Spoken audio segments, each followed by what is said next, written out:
Well, hello to everybody here. My name is Teresa Sanderson, and today we are talking about how do nurses deal with depression. So, if this is your first time stopping by, I would love it if you'd subscribe to my YouTube channel so that you never miss a beat. Go ahead and ring the bell. Also, if you're watching me live, say hello. Let me know where you're watching me from. And if you're catching me on the replay, comment #replay. So, today's topic, how do nurses deal with depression, is something that is near and dear to my heart. Some of you may not know it. Some of you do. I don't talk about it very often, but in 2010, I was diagnosed with major depression and literally was taken out of the workforce for 3 years. Prior to the end of the beginning of my full recovery journey, I had opened up a disability application and didn't ever believe that I would go back to working as a nurse again. All right. So this is a very, very important topic for me, and so I just want to talk with you a little bit about how my story unfolded, and if you're hearing some similarities to yourself, the first thing I want to say as we get started is reach out to somebody for help. If you don't have anybody that you feel like you can trust, I want you to reach out to me. Personally, I do have some resources available that I can share, and would love to help you in any way that I possibly can. Okay, so that said, my personal journey with depression probably goes all the way back to when I was a kid. One of the memories that I have, and it's almost surreal, I've got to tell you, when I ended up on a psychiatrist couch, so to speak, or in a psychiatrist office. There was no couch, by the way. But anyway, when I ended up there, I just remember the surreal feeling of, this is really happening. I'm going in for mental health care. I need a psychiatrist, and it was a very surreal kind of experience. And to go into that office and be told, so tell me about your childhood and all this thing. I mean, it's like, wow, really? All the way back there? Is that where we need to go? And lo and behold, I found that indeed that it was. And all of us are shaped by our lives' experiences. And I in no way, shape, or form had any kind of an abusive childhood, a childhood where I was mistreated by my parents or my family, nothing like that ever. But I did have some painful experiences in my childhood. And I know other people have had experiences far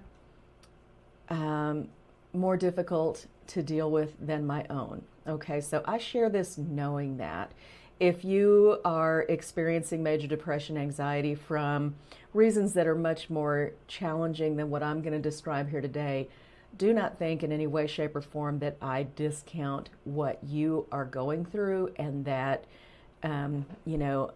I was playing tiddlywinks, in where I was with what I experienced. But at the same time, I would ask you not to discount mine, because each of our psyches deal with things in a different way.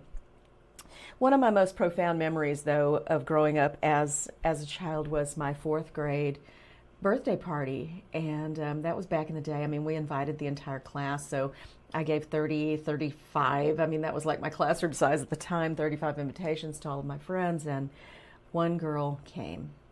My mom had cake and refreshments and all of these things for so many people, and only one person came. And there were no big events going on that weekend. There was no reason that my classmates couldn't have been there. There wasn't any big thing in town or anything like that. And it was so humiliating. I just remember it was so humiliating. But that's when I began stuffing it.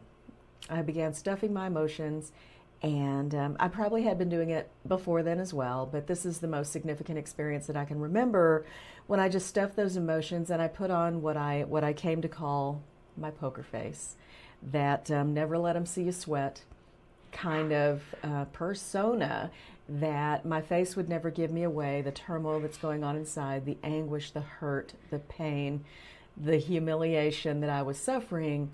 I began to stuff it. And so my parents and I never talked about it. Isn't that interesting? I think it's very interesting. But parenting doesn't come with a playbook, right, of what do you do? And I asked my parents about this, when I'm in my late 40s, years later, and going through therapy. And I asked them, did we ever talk about that? And they said, no, you looked like you were doing fine with it. See what I mean? You look like you were doing fine with it, and here I am like a 10-year-old girl, and what it would have done for my heart had they just said, honey, I'm so sorry that happened for you today. I don't have any reason why that happened. And I probably would have just folded into their arms and wept, and been given that opportunity. But again, parenting doesn't come with a playbook. So my parents didn't know. I looked like I was doing great. And that is how I continued to live my life for some time, for decades, honestly. And when my marriage fell apart, I got to stuff it. I got to keep on going. And as a single mom, I've got to keep on going. And I was already a nurse. So things that I encountered at work, like the whole nurses eat their young kind of thing, stuff it. Just deal with it, move on, continue going on. Later in my life, when my husband and I owned the hospice, and it was incredibly, incredibly successful, in the back of my mind, though, all I'm hearing is, why would anybody listen to me? How can anybody send these referrals to me? How can, one of these days people are going to figure out who I really am, and all this is just going to fold. That was my psyche. That was me. That was my impression of myself of, how do I even really matter in the world? How do I even really matter? Because surely I'm not worth anything. Only one person came to my birthday party all this year. You see what I mean? All those hurts. One just adds to the other and the other and the other. And you're so used to stuffing it that that's what you do until literally one day I just couldn't get out of bed anymore. Couldn't get out of bed anymore. We had the hospice to run. We had 2 aging care homes to run. And I was blessed to have a husband who just did whatever was needed to bring in nurses to sub for me in my absence, and just bring in people to pass meds, do whatever it was that I was supposed to be doing that day.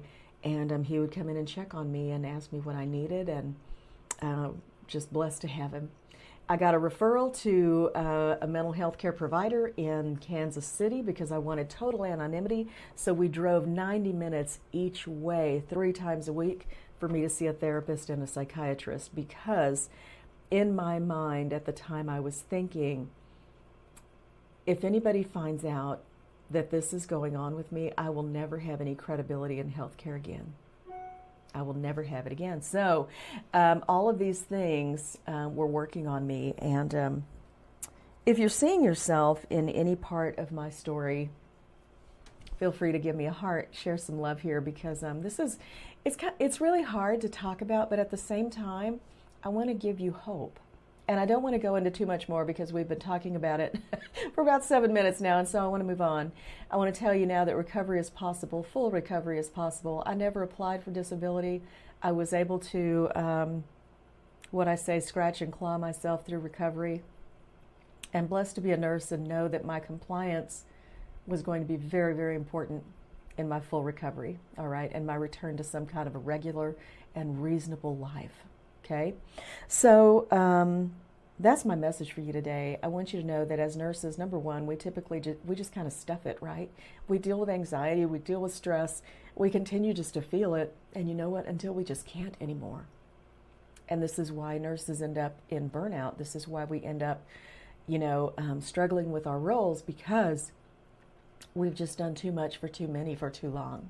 Okay, and so now is the time to really look at self-care and getting involved in self-care. Even though it's such a buzzword, I feel like it's so watered down anymore, but it's important to learn how to take care of yourself. And that is why this fall I am launching my course that has been long on my heart, called Depression Recovery Made Easier. There's a link above this video, and I want you to go ahead and click that if this would be helpful for you. I am not a psychiatrist, I am not a counselor, I am not a therapist, but I am a depression survivor, and I now call myself a depression thriver. I have learned to dance with depression, and I've said before to my husband, now that I'm recovered, and he said, Teresa, you're not recovered, you've learned to live with depression. And isn't that the truth? I think that really is the truth. But depression doesn't define me anymore, and I have learned to dance with my depression. I know that there are some days when I just may not be feeling it, and that's okay. And there are other days like today when I'm making this video for you that my heart is in it, my mind is focused, almost like in the old days. Okay, I tell you that it is not the same as it was in the old days, but nor do I want it to be. So, click the link above and below this below this video and get on the list for information about my Depression Recovery Made Easy course. If I can help you in any way possible, I want to do that. I'm going to be sharing my own personal strategies that allowed me to get to this point of full recovery and living a joyful and abundant life again. And I want to share that with you in the hopes that it's going to help you or someone you love. So, thank you for tuning in. I'll see you soon. Bye.